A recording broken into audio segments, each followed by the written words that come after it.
Hello मेरे subscribers, कैसे हैं आप। बिहार में चुनाव है और बिहार का चुनाव किसी सर्कस से कम नहीं है। जिसको देखिए, कई लोगों ने मुझसे कहा कि आप थोड़ा चुनाव पे कुछ कहिए। क्या ही कहें, यहाँ स्वजातीय नेता ढूंढे जा रहे हैं। यहाँ मुद्दों की बात कोई कर नहीं रहा। मुद्दों की बात यहाँ माझी क्षेत्र में सबसे बड़ा अगर कुछ मुद्दा हो सकता है तो आज की डेट में होगा जल जमाव का। आपको याद है बारिश कब हुई थी? लगभग 15-20 दिन हो गए।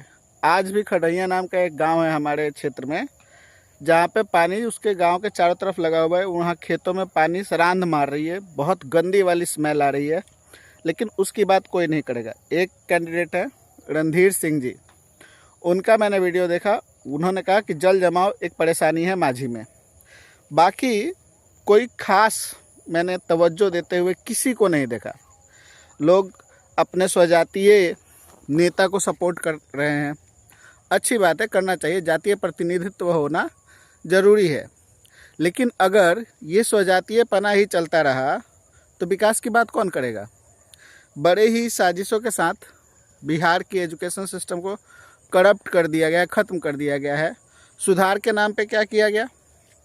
खिचड़ी और बीपीएससी के अभी नए नए बहाल हुए शिक्षक, लेकिन उन शिक्षकों के आए हुए भी सालों हो गए, लेकिन कितना सुधार दिख रहा है।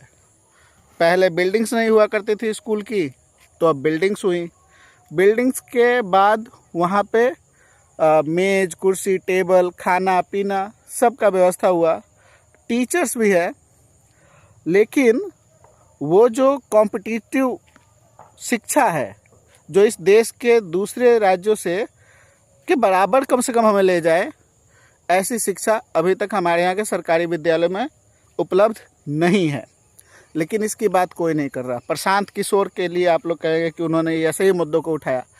उस आदमी पर क्या भरोसा किया जाए। जनसुराज अपने झंडे, पीले झंडे पे सूरज का निशान लेके आया।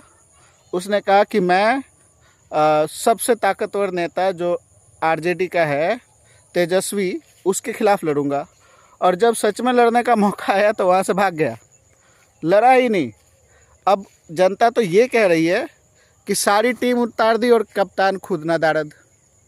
तो ऐसे लोग, अब सुनने में आ रहा है कि करोड़ों रुपए उसने कमाए हैं लोगों से टिकट और झंडे टेम्पलेट वगैरह के नाम पे। तो बिहार चुनाव कुछ ऐसा ही